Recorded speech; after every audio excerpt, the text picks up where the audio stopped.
Get this and get it straight. Crime is a sucker's road, and those who travel it wind up in the gut of the prison of the grave.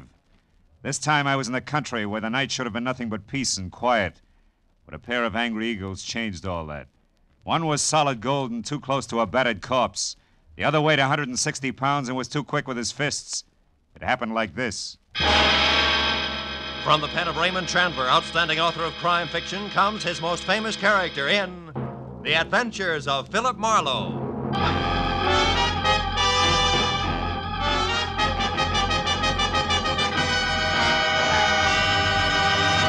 Now, with Gerald Moore, starred as Philip Marlowe, we bring you tonight's exciting story, The Angry Eagle.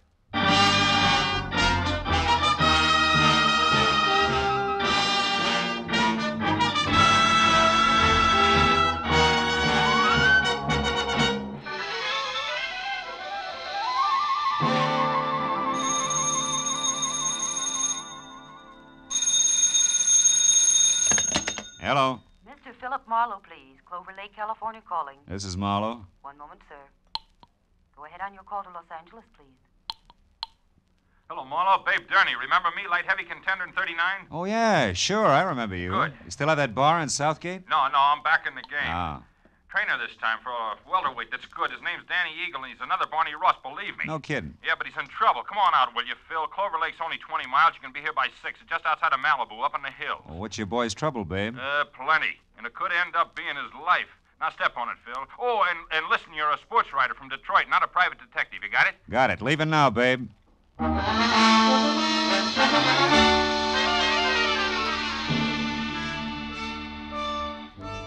It was an hour's drive to Malibu Beach in the film colony where the convertibles outnumbered the hardtops 5-1. And another 30 minutes up into the mountains along a steep spiral of macadam which at every turn made more of the Pacific below and less of Malibu. Until finally I was at the top. To my right there was a dirt road which a freshly painted sign said led to Clover Lake Training Camp, private. Raleigh Lance, owner. I drove on into what turned out to be a converted summer hotel marked office. A couple of buildings that had been stables and maybe 24 cabins spread out over a sloping green acre that led to a cliff's edge and the lake some 100 feet below. When I pulled in and parked in a gravel semicircle which was close to a roofed-over boxing ring where a lot of muscles and sweatpants was making a punching bag sound like a machine gun, I saw Babe Durney coming toward me in ducks and white T-shirt with an angry fighting eagle as in Danny on it. He was more bay window and less hair than last time, but still the same quick smile under a nose that spread over half his face and an extended hand that could have passed for a catcher's mitt. Hiya, Phil. Glad you didn't take any longer. Things are worse. Oh? Danny got canned an hour ago, and he's burning up. Told Lance and his wife where they both could go, and I think he's going to personally see to it that they get there. Now, wait a minute. Who's this Lance? Oh, Raleigh Lance. He runs this place, Marlowe. Yeah. Strictly the big-time, big-shot manager. His seat at the fights has to be A1. His license plate the lowest number he can get. Yeah, a half pint in French cuffs and built-up heels. He's got 10 fighters there. Danny's one. And the wife? Oh, yeah. Myra. A lot of curves, a lot of war paint, and never enough clothes on. Know what you mean. Yeah, well, also not much to keep her busy, and Lance hasn't got time to run around down in Malibu. Which means sheep's eyes at the boys, huh? Yeah, Danny Eagle included. Not that the kid ever did anything about it, mind you. Figured she was just being friendly. Come on, let's move on down by the lake like I was just showing you around. Hey, Jersey. Yeah? You can quit now. Do a mile in the shower. Okay, babe. See you later. Anyhow, Phil, this morning, Lance and the missus had a beef when the big shot got mad, read Myra off, and called Danny and tried the same thing on him. Didn't take, huh? No, so the boss canned him. The kid went back to his cabin and started kicking the fixtures around. That's when I called you. He's got a lot of temper, Phil. Yeah, but what do you want me to do? Help me get him out of here before he tangles with Lance. He said he wasn't going to get off the ground till things were squared away, and he... Oh, hold it. What now? Over there near the edge of the cliff. Friend of Lance's, Jess Weatherwax. Oh, that old man? Yeah, hayseed to look at or listen to, but he owns about every piece of land around here. Uh-huh. Rich, retired, and has just learned about prize fighters. Calls them gladiators. Also, he's got a mud fence-faced daughter he's real anxious to pass off. Yeah, also he's coming this way. Oh, hello there, son. Yeah, don't encourage Gab. It's his specialty. Well, babe, my boy. What shape are you in tonight? Oh, well, not quite fighting trim, Mr. Weatherwax. I was just showing Mr. Marlowe here around the grounds. He's a sports writer. Sports writer? Yeah. Well, glad to make your acquaintance, Mr. Marlowe. Thank you. Yes, sir. When I think about what I've missed all these years not following the ring... Mr. Weatherwax, excuse me, but We're in a hurry. I want Mr. Marlowe to see the lake before it's dark. We'll see you at dinner or up at the lodge later, huh? Yes, I look forward to that. Goodbye. Yeah, bye, son. The original windbag. Yeah.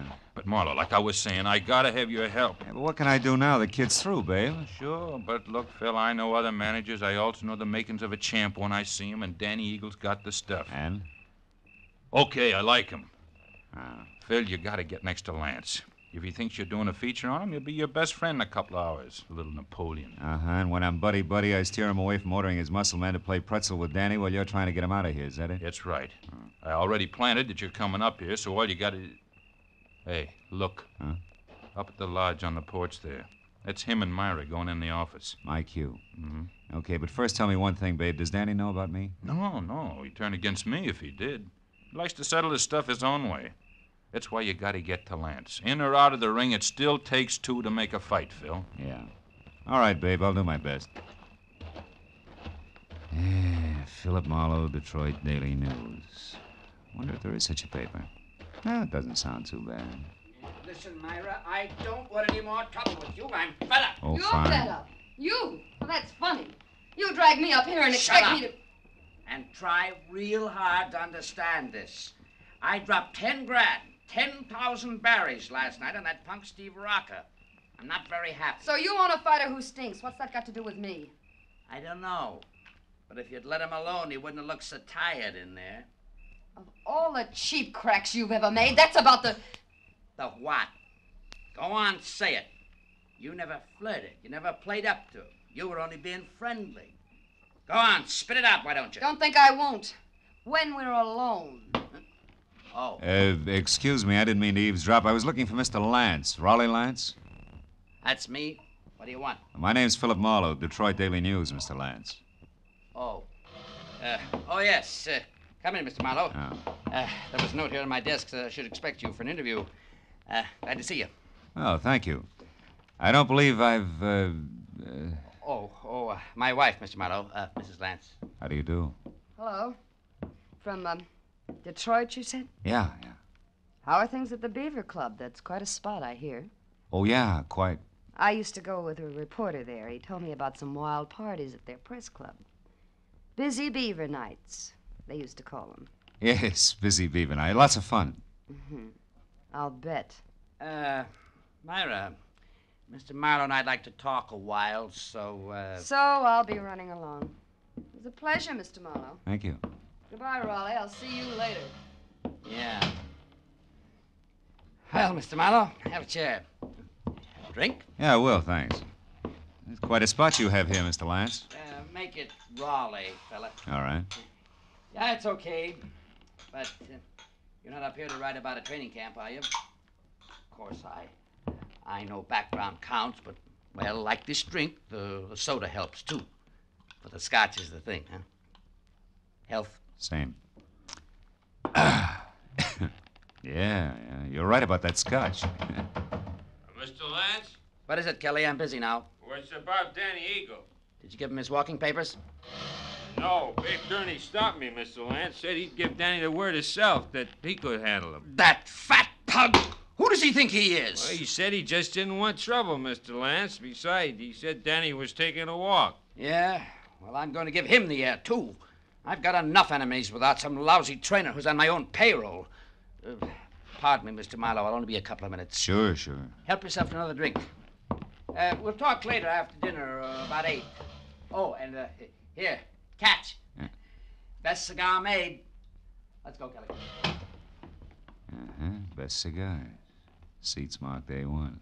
Yeah.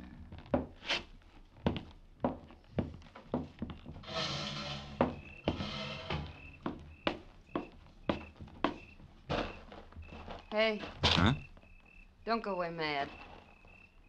My hubby always runs out on people, even private detectives. Slips, huh? Busy Beaver Night, indeed. I made it up. I never even heard of Detroit. Why'd you bait the trap? Lance, the jealous jerk, has threatened to hire a detective a half a dozen times. Oh. After all this fuss over Danny Eagle, you were about due. Well, shall we walk? It's a nice night. Let's leave it that way, huh? What do you mean? Isn't Danny enough for one day? Listen, mister, you're starting off with 2 left feet. I was friendly with Danny Eagle, period. And Steve Rocker? The same. Only Steve was a little dull. A mind dedicated to comic books. All fighter. Not according to his last bout. Yeah. Rocco moved like he was drugged and collapsed in the 3rd, so it's my fault. Oh, the big shot is quite a loser. And don't bother with your next question. I can feel it coming. Why have I stuck? Yeah, well, it belongs here someplace. Well, I've stuck because... Well, because I thought that each battle was going to be our last. That sooner or later he'd have time for me. He's a busy guy, Myra. So was King Solomon, but he always had room for his wives. True. I thought this place was going to be our answer. Just the 2 of us, plus the peace and quiet of the country, with Malibu on hand for a change of pace. So what happens? Still busy, huh? Yeah. So busy that he spends 8 hours a day with Jess Weatherwax, a guy he never heard of until he started this camp, but a guy who thrills to hear the lives and loves of Raleigh Lance. And that leaves me with his daughter, Clementine, if I don't talk to the fighters. Clementine, whose shoes are number 9, with an IQ to match. Good night. Wait a minute, Myra. Where you going? Going as far as my cabin and an old-fashioned cry. Or maybe just an old-fashioned, I don't know which. Good night.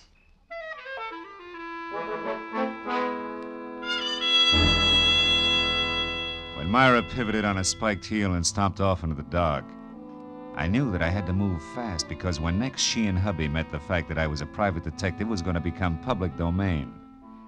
And from there on out, I'd be of little use to Babe Durney, and if Lance's muscle playmates caught up to me, of no use to anybody. I located Danny Eagle's cabin among half a dozen others, peeking out of a thick grove of pepper trees, showing light from a half-open door.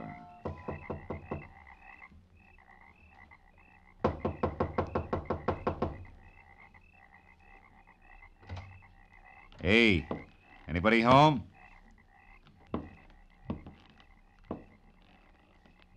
Inside, there was a closed valise on the edge of the only bed.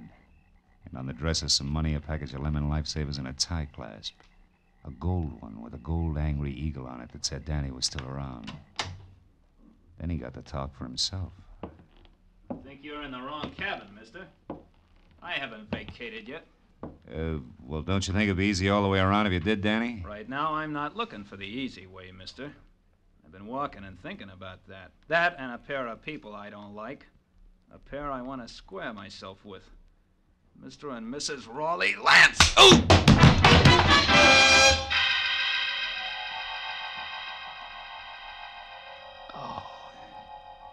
It was purely a case of mistaken identity.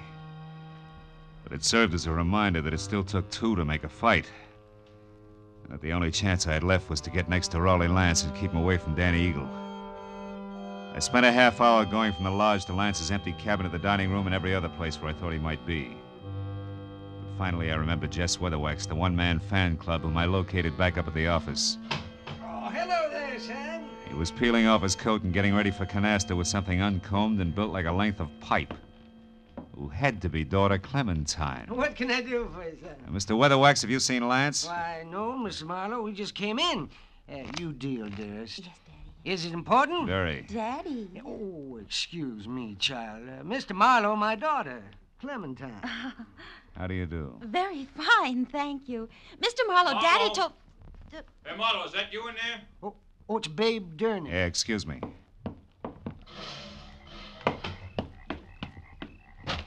Phil, come with me, quick. What's wrong? Lance is dead, Marlowe. What? At the edge of the lake on the rocks. Accident? I don't know. Come on, Phil.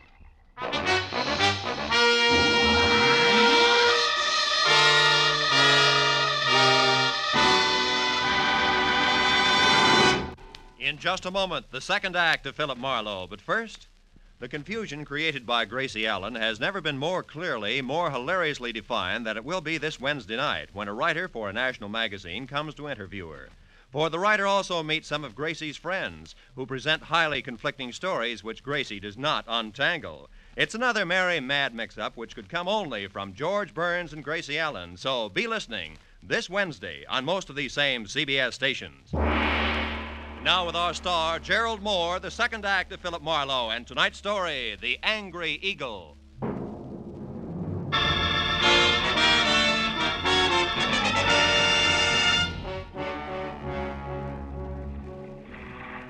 sharp lakeshore stones like countless fighters' fists had hammered all the life out of Raleigh Lance.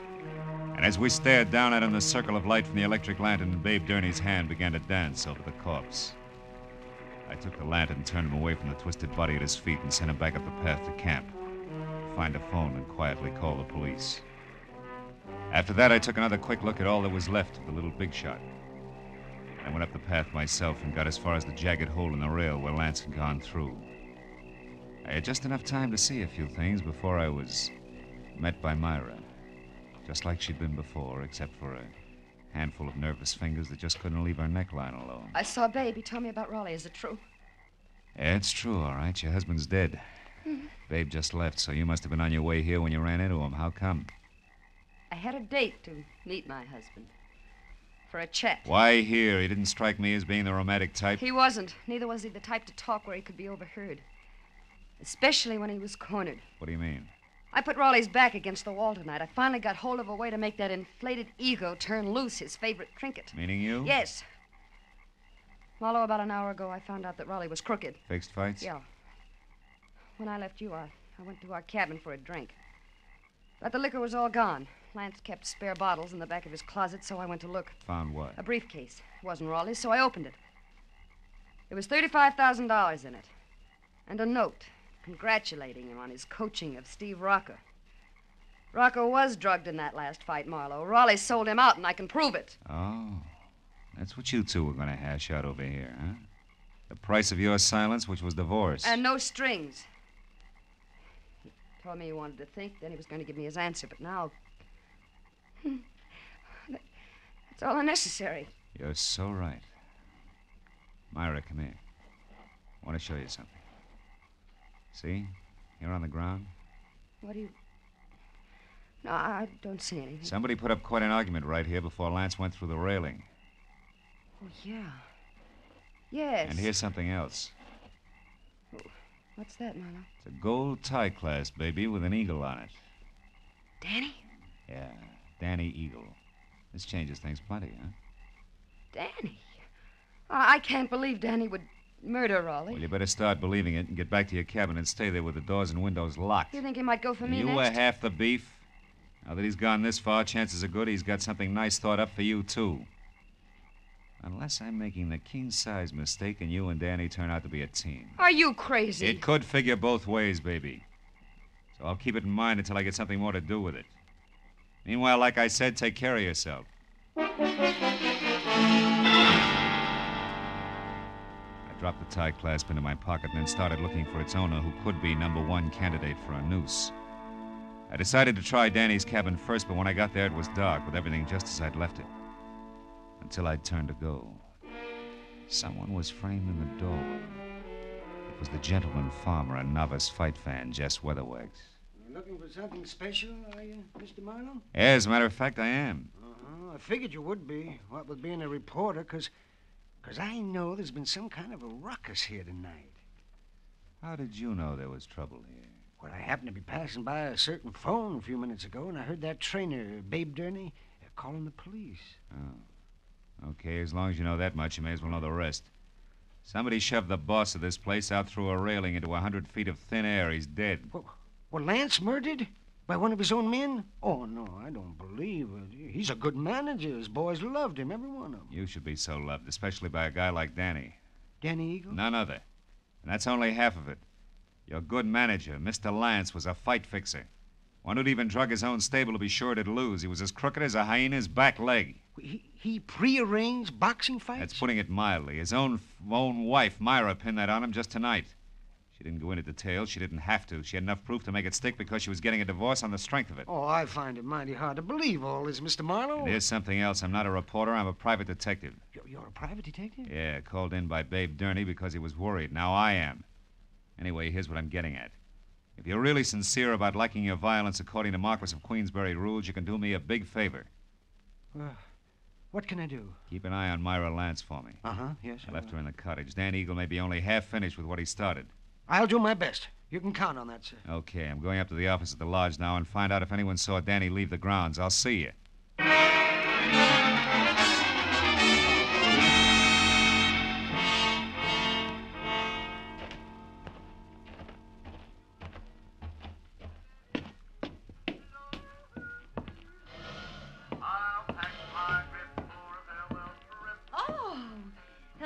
Mr. Marlowe. Did you get enough story material from the box fighters? For a couple of novels, Clementine. You alone here? Well, I am now. My daddy and I were playing canasta, but he left a while back. Went off without his coat, too, see? I know. You've been here in the office ever since, huh? Why, yes, why? Well, maybe you can help me. Did you... Gladly. But you've just got to help me first, Mr. Marlowe. Have you got a cigarette paper? A cigarette paper? You know, the makings. I'm Oh. trying to roll me a cigarette, ran out of mine. I found my daddy's tobacco, and then I absolutely emptied his coat pockets here looking for a paper, but there wasn't any. You wouldn't happen to have it. No, I'm afraid not, Clementine. Here, have one of mine. In fact, have two. Oh. Now, my question. Did you happen to see Danny Eagle go out the... Go out? Out the what, Mr. Marlowe? Huh? Oh, never mind. Listen, Clementine, did this thing come out of your daddy's coat pocket, too? That old ticket stub? Yeah. Out of that little pocket in the big one on the right side, it was... Well, Mr. Marlowe, what's wrong? I don't know. But I better find out right now.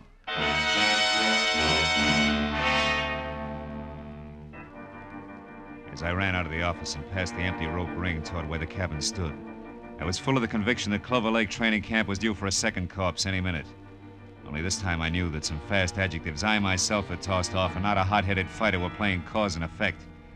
As I made for the door of the Lance cabin, there was no help in the fact that my volunteer guard, Jess Weatherwax, was nowhere in sight. I called Myra's name twice and still got no answer. So I stepped back to go to work on the door with my shoulder when the lock turned from inside. What is it, Marlowe? What are you doing here? At the moment, Myra, baby, I'm counting lucky stars, the kind that kept you hale and hearty in spite of me and my big mouth. I'm afraid I don't know what you mean. I mean, I almost spilled all, including the clincher, which was where you could be located. All this, mind you, to the guy who no doubt was in it with Lance right up to his Adam's apple. And the fact that you're still breathing means that he must have given up and beat it because as a topper, I sent him here to guard you. Say, what's the matter? Aren't you even curious? Why, yes, sure, of course. So am I, Marlowe. Don't move. Oh, no. You have a talent for stupid audacity, young man. Myra's still breathing because up to the point where you knocked on this door, she still didn't realize my connection. But when you showed up, I couldn't take a chance. I was forced to bring this gun into things and wait behind the door. Now, obviously, you both know.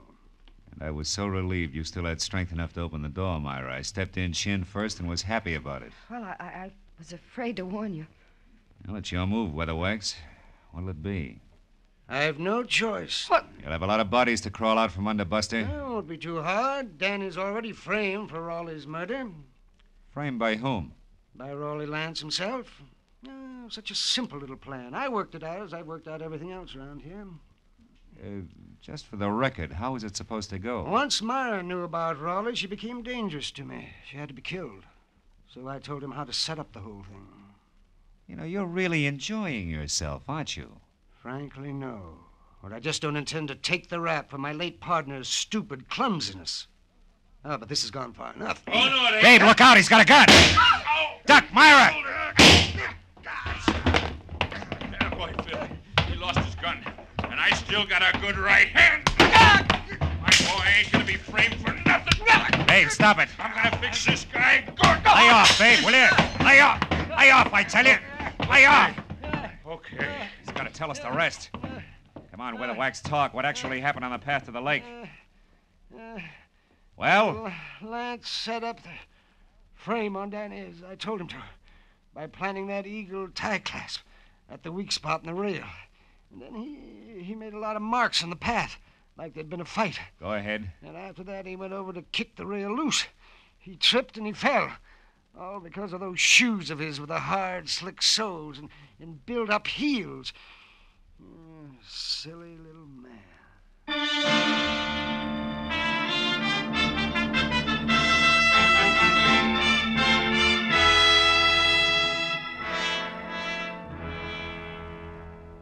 Well, it wasn't long until the boys from the sheriff's office arrived with a good doctor, a lot of open notebooks, and an endless supply of questions.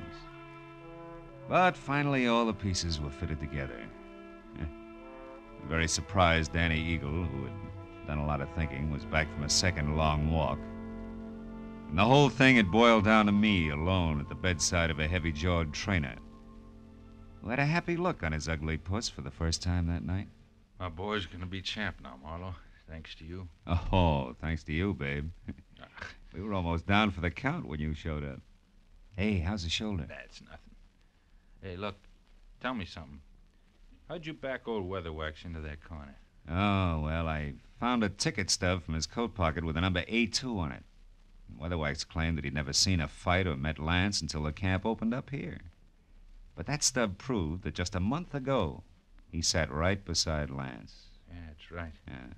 Lance always had seat A1 at the arena. Check. In short, Weatherwax was a liar who dropped his guard. And in this racket, you do that just once and you're out. Yeah. Hey, see that the Eagle keeps his guard up, will you, babe? I'm going to be betting on him from now on. Don't give it another thought. Good night, Phil. And I didn't give it another thought. Neither did I think about an arrogant little guy whose phony heels and twisted mind had dumped him into his own trap. Or about a fat gambler who traded in perverted victories and rotten, hopeless defeats. Instead, I thought about the sun coming up over the hills. And a nice big platter with a ham omelet on it. And then a good, solid 8 hours sleep. Nothing else. You know, sometimes I think I have no soul.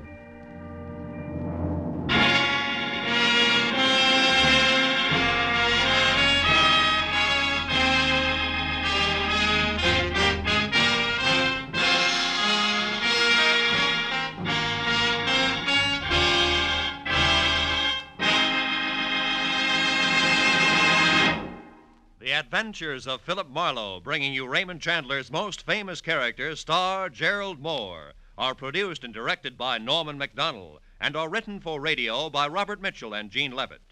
Gerald Moore can currently be seen starring in Republic's The Blonde Bandit. Featured in our cast tonight were Joan Banks, Barney Phillips, Wilms Herbert, Howard McNear, Elliott Reed, Frank Gerstle, and Ann Morrison. The special music is composed and conducted by Richard Arant. Be sure and be with us again next week when Philip Marlowe says... This time, a nervous breakdown in a driving rain.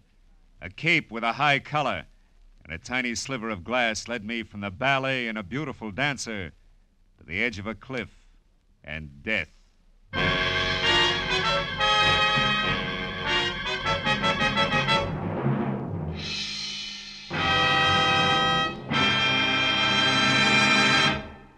A few months ago, our newspapers and magazines were full of articles and pictures showing the progress we've made during the first half of the 20th century.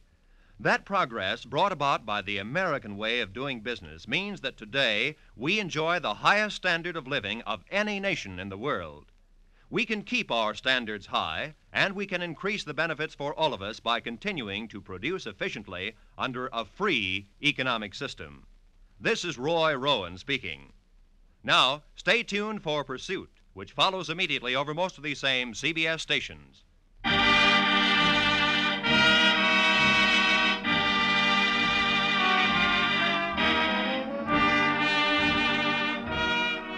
This is CBS, where Burns and Allen are heard every Wednesday night, the Columbia Broadcasting System.